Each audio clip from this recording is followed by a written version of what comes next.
Hi, welcome to Live Right Tonight. I'm your host, Brandi, and here I have a good friend of mine, Eric.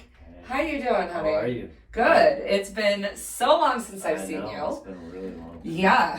Hell, back in high school days. Yeah, a long time. Yeah. Well, one thing I do know is I did put on, an Instagram and, my Facebook stating that I was looking for people that have gone through some addiction situations and everything, if they were willing and wanted to open up and possibly even willing to help another person out there that is struggling with some kind of substance disorder, that we can do something, just someone's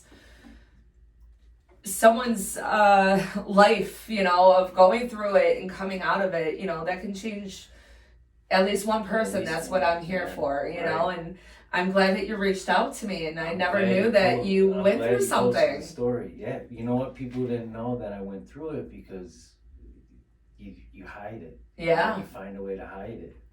And people don't, they think you're just normal because you got up and you went to work every day. So people are like, well, he likes to party after work, big deal. Right. They don't see the inside, you know what I mean? What you're, the early mornings, drinking, and it's like, man, you look at it and it's like, this is disgusting. But at the time, you're like, wow, this is fun. Look at me, woohoo. But it's a deep hole that you got to dig yourself out of. And I thank God every day that I was able to climb out of the hole. Because, God, I don't even know where I would be. It's 5 years now. It's been 5 years sobriety. 5 years, 7 months. That's awesome. Almost 6 years. That's awesome. So you reached out to me and told me that you had a story and you wanted to put your story out there to, if it could help somebody else. Yeah. So Eric, tell me your story. Tell me where it started and where you felt like you hit your bottom, and what keeps you going to stay clean every single day. Well, I started young. I was probably 16, 17, and I thought that, to get these people to hang out with you, you needed to be the party animal. You needed to be the drinker.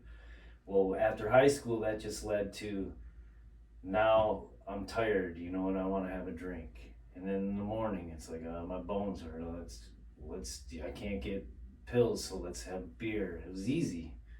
You go to the store, it's the hardest thing to get off of because you go to, it's everywhere. Stores are every corner. Right. I'm not saying it's easier to get off heroin, but for me, alcohol is everywhere you go. It's in a gas station, a grocery store. You can't go anywhere. Mm-hmm. So like I said, I started young and it just kept trickling on and on and on. And nobody ever came to me and was like, dude, you should probably slow down a little bit. Nobody ever said slow down. So I was like, all right, if no one's going to tell me no, let's just keep going. And then I kept going. That was, and then it started night drinking every day. And then it turned into mornings. It's like, all right, well, I got some beers left over. And so I go to work early. I get there an hour before everybody and I'd slam a 6-pack in a couple shots. And then finally, it's like, after so many years, my body started wearing down, and then I got a family. And one day, I think I was off for Christmas break from work. And my daughter was 5. And she was sitting in my lap, and she says, Dad, why do you smell like beer? She's 5 years old. I said, well, Dad likes to have a beer after work. I'm like, it started pondering me. I'm like, that's weird. A 5-year-old would say that. A little while later, she turns to me. She says, Dad, you didn't work today. And I didn't have an answer. So this is in the morning. So a little while later, I finally something hit me. And I'm started going through all the shit that I'm doing. Why am I getting up and drinking? Getting up in the middle of the night to cope with pain or whatever excuse I could come up with. Why am I doing that? And that was December 23rd, 2017. And I told my wife, I said, listen, I gotta go get some help. She's like, no, you know, it's the holidays, the day before Christmas Eve, like, you gotta wait. And finally, a friend of mine who's a recovering addict, I called him and told him, he's like, let me talk to her. And he says, listen, if he wants to go, you go right now. So she called a place in Grand Rapids, and she was like, all right, if you're serious, you wanna go? I said, yeah, I have to go. Like, I know I have to go. It's time. What triggered that moment might have, you know, my daughter saying something or God saying something to me, but I just knew. So I went there, and I woke up Christmas Eve wondering where the hell I was. How did I get there? Don't remember the car ride there. Going, what am I doing? Why am I here? So I'm like, let me talk to my wife. They're like, no, because I'm going through detox. They're like, you can't make any phone calls, blah, blah, blah. I'm like, all right. So struggled through the first couple days, or the first night. Then the next day on Christmas, they allowed me to call my wife, and I broke down. I'm like, I'm sorry, I don't know what I did. I don't know what you gotta get me out of here. And she's like, no, like you're staying. I'm like, no, I'm leaving. She's like, if you leave, we have to pay for it, you know, blah, blah, blah. And I'm like, I wanna go. She's like, just ride it out one more night. And I was like, okay. So I made it through a week of detox, the worst week of my life.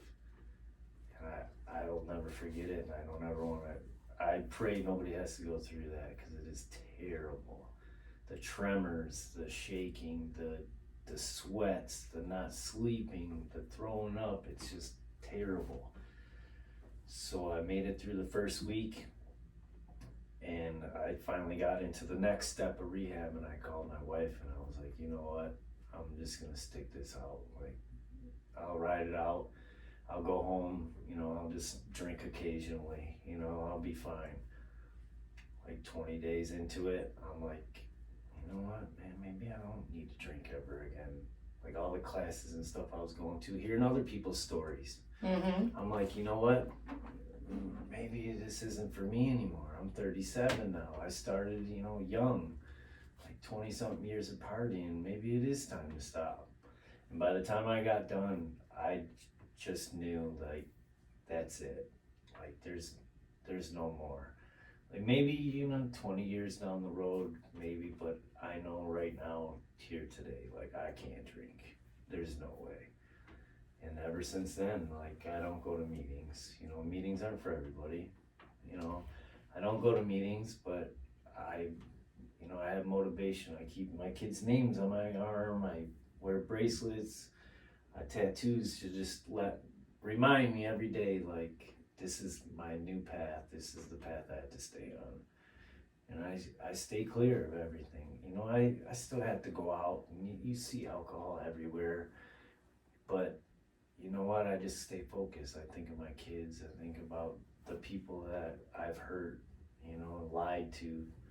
And I just, like I said, I stay focused and try to keep my mind forward, stay busy. You know? Now, do you know, like, I know that, you know, you have friends and everything else like that. What do you do when it comes down to them wanting to party? I don't do it. Like, do you excuse yourself from that situation? Do you just hang out and watch them party, or? Yeah, if I know there's gonna be like some serious partying, I won't go. Okay. Like, and even my wife's to the point, like, if we're somewhere, she knows the look on my face, it's time to go. Like, if I tell her, you know, I'm not trying to be rude, and I don't use it to my advantage to like get out of something. Be like, oh, you know what, if I tell her I'm having bad anxiety, she'll just leave. I don't use that to my advantage. She knows the look, she knows it's time, and she's always like, okay, let's go. She's supportive about it. Oh my God, that's so awesome. Supportive. And you know, as far as like I said, if I know it's gonna be a party part, I won't go. Okay. But as far as like other people drinking, I've come to the point to realize that, you know, I've been there, I've done it. I don't need to do it. I'll go out and I'll have a pop, whatever. And before I was like, man, look at these losers drinking pop. I'm like, geez. And now I'm like, now you're one of them. I'm that guy. And I'm like, you know, just stay focused, man. Now, bigger things. have you noticed of losing friends because you're not that party guy anymore? I don't want to say losing friends, but I noticed they don't call as much. But I'm just as guilty. Like, I don't call them as much either because I don't. You don't need that like, environment yeah. in your life any Like, longer. if I see an old friend that parties and he wants to go golfing or something, I'll go with him. But if he's like, hey, we're going to such and such, restaurant or bar or whatever, I'm like, yeah, appreciate the invite. But, I mean, yeah, of course you're going to lose some friends. Yeah. But when you get older, we all lose friends. Yeah, you know what I mean? We absolutely. lose touch with people. We have our own lives. Have you realized that your relationship with your wife has gotten better with tremendous. and your children? Yeah. You actually remember things that are going on? I remember things, like we just went on vacation and I remember all of it. Before it'd be like, what did we do yesterday? Yeah. Like I couldn't say that to my wife, but in my head I'm like, you're thinking it like, oh crap. like, oh boy. Yeah. Like, did I do anything bad? And you gotta like test the waters, like, good morning, and like see how she make sure you didn't do nothing wrong. And if she's smiling, you're like, all right, I didn't do anything bad. Yeah. Oh God, I don't miss that. It's a good feeling to wake up and knowing everything you've done. It's like, oh, I know we're gonna have a good day today because I remember all yesterday and it was a great day. And then you don't have to apologize. You did that a lot, did you? So much apologizing, like text messages, long text messages in the morning, phone calls, like I'm sorry, please forgive me. I'm sorry, please forgive me. And it's like, what the fuck? Why? And half the time, do you even remember what you're at? No. Telling them what you're sorry for? No.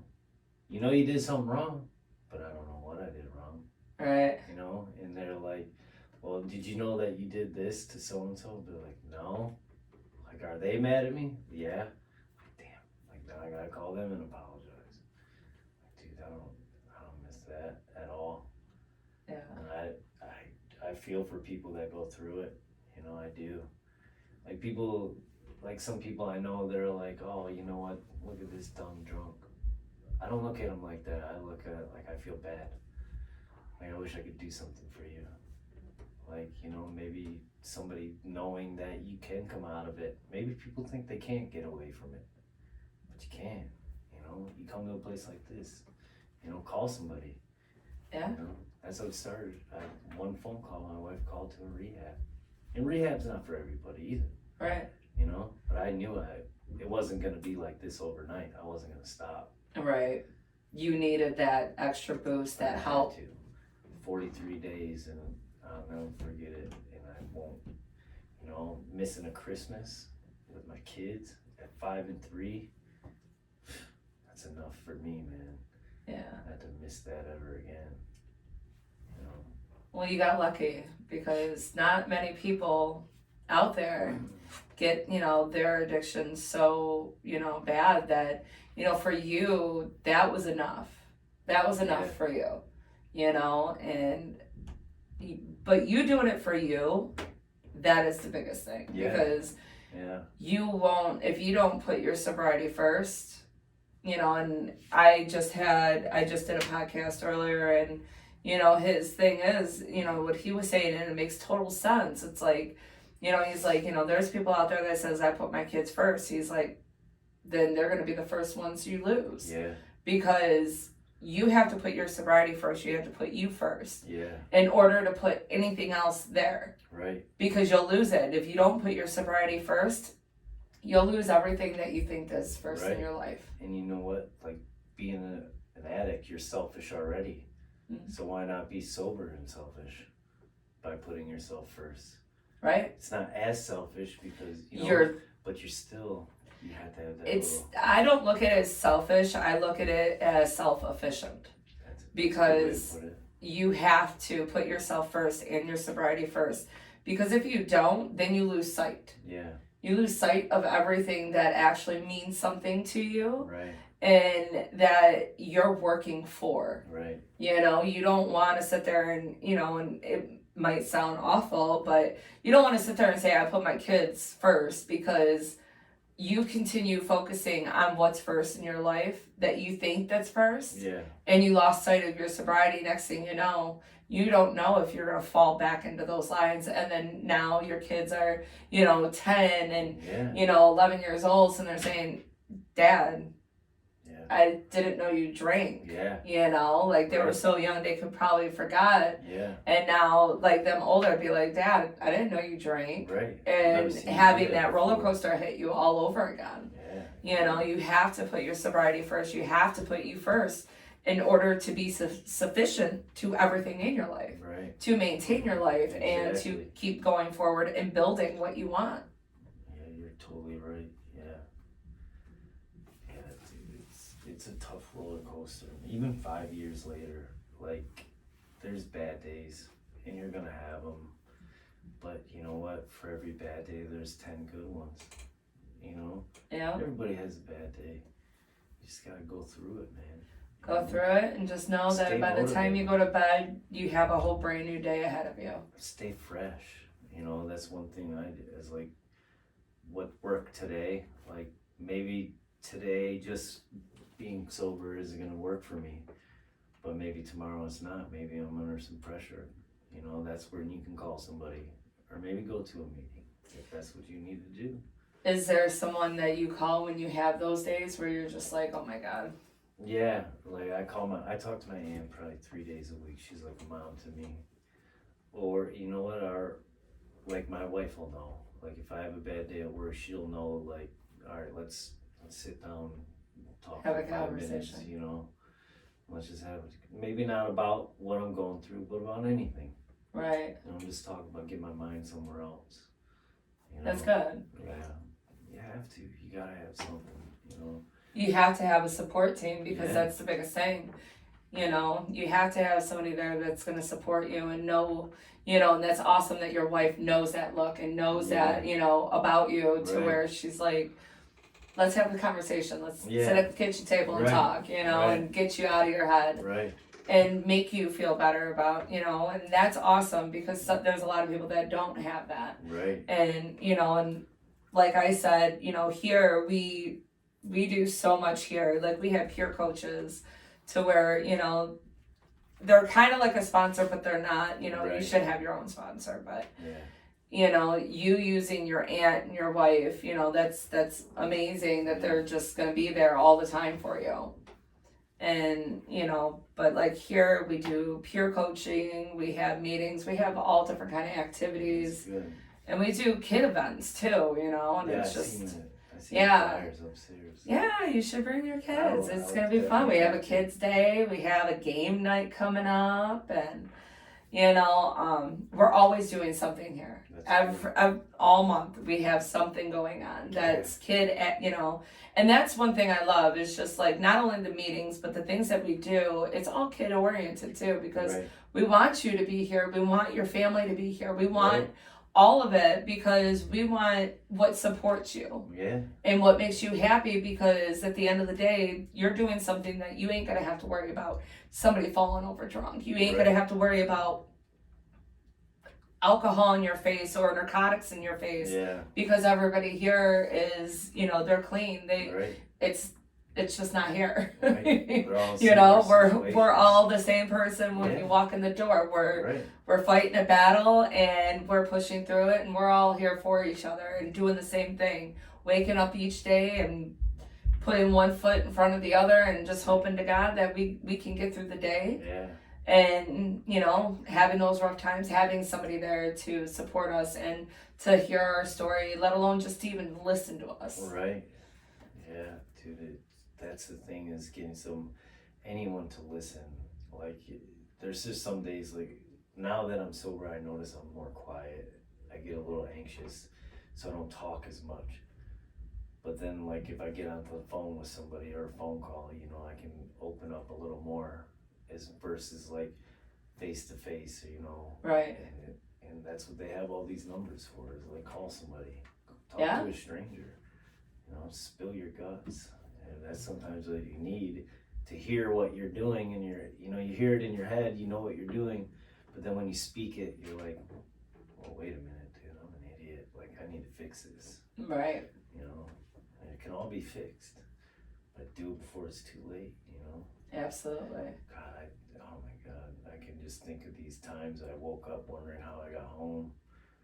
And then I go out and my truck is in the driveway. It's like, oh no. Like, what did I do? Like, how did I get here? It's like, what an idiot.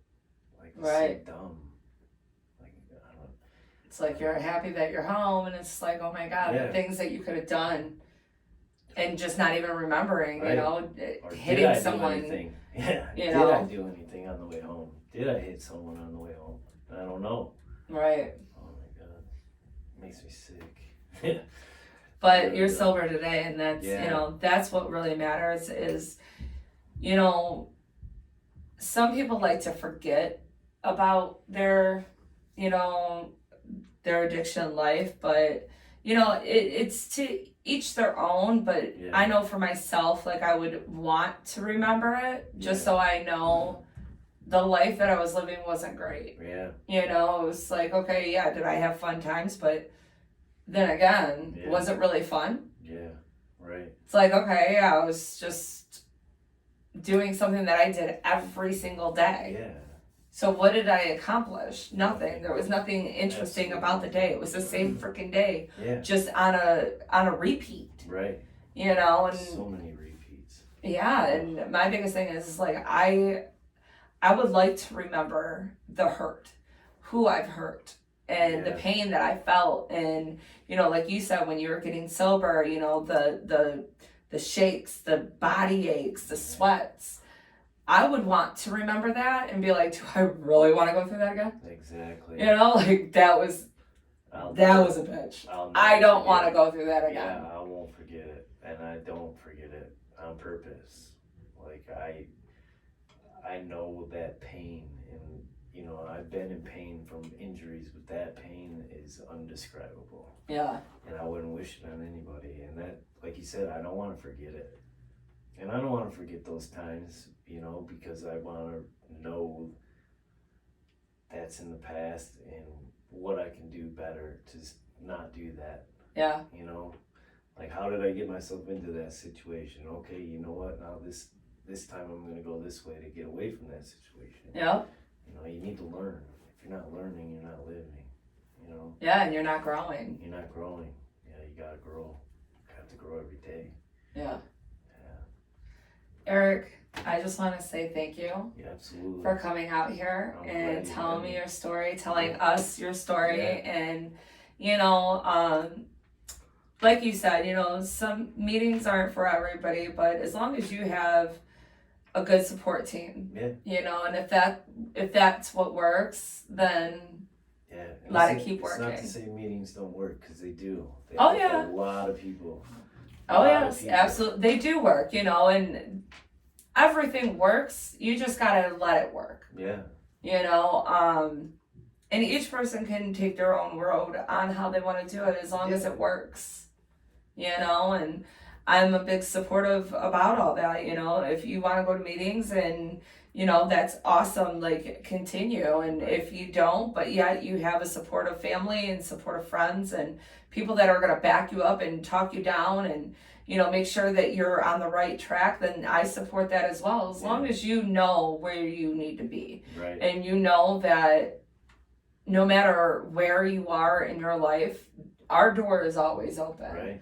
You know, we have meetings here every single day. We, you know, during the day and the evening, you know, we're always here. Our door is always open, and we have so much stuff to offer people. Yeah. And if we don't carry it in our building ourselves, we have the resources for Right. you. You Point know, in the that's right why we are direction. the resource Yeah. center. Right. Like, we have everything that you possibly need. Right. And if we don't, we're out here looking for it, you know, Yeah. and that's what me and my team do. You know, Yeah. we're out here looking for new resources. Okay, there's that resource. Let's grab it. Let's see what we can do Right. to work with it and, you know, combined and join together, join forces and help the next person that needs, Right. you know, their assistance, our assistance. So, but again, I just want to say thank you for coming out, appreciate and it, I yeah. appreciate you reaching out to me. Yeah. Absolutely. I'm so glad I I've love seen that you are here today. You're clean. You're gonna remember this. it. Yeah. That's a You're bonus. gonna remember this, Oh my and gosh. you know, Yeah, remembering is the best part. and the best is hearing your own story when you watch it. Yeah. You know, it's like, Yeah. man, Because you can play it Because in the your most- head. you can sit there and play it in your head all day. You can Yeah. say it, but to actually watch it Yeah. on the other side and be like, Right. wow. Man, dig yourself out of that hole, man. Uh-huh. It's the best thing ever. And you'll never, ever go back, but I just gotta. One day at a time. One day at a time, man. That's all you gotta worry about. It's today. Tomorrow's a day that you don't even need to worry about right now. It really is one day at a time. Yeah. I mean, it sounds, like I said, cliche, but Not You have really, to. because you have to, you know. you get too if far you- ahead of yourself, you're just gonna end up in a mess. Yeah. With anything, you know. Life in Anything. general. Yeah. Life in general. You always just gotta worry about what's in front of you today. Right. Worry about tomorrow when that day comes. Yeah, I don't care about tomorrow. Yeah. I'll be there tomorrow. But I appreciate I'm your glad you had me out. Thank yeah, you. thank you for coming out. Yeah, I'm glad to see that there's places like this. There needs to be more places like this. Yeah. We're getting there. Yeah. I think a little bit of everybody. I know a lot of places that are out there, but we're expanding. We're doing it. Yeah, because the recovery center I went to shut down, and I was so sad to see that because it was big. It was Yeah. huge. Yeah, there was it's almost like I think it was like an old nursing home or something, and it was like three or four separate buildings. And it was a monster, and like I said, I was sad to see it shut down. It Well, sucks. we're gonna be here for a while, I'm glad. so you I'm planning on it. Right. But again, thank you so much, You're and welcome. to everybody else, I want to say thank you for tuning in, and you all have a blessed day.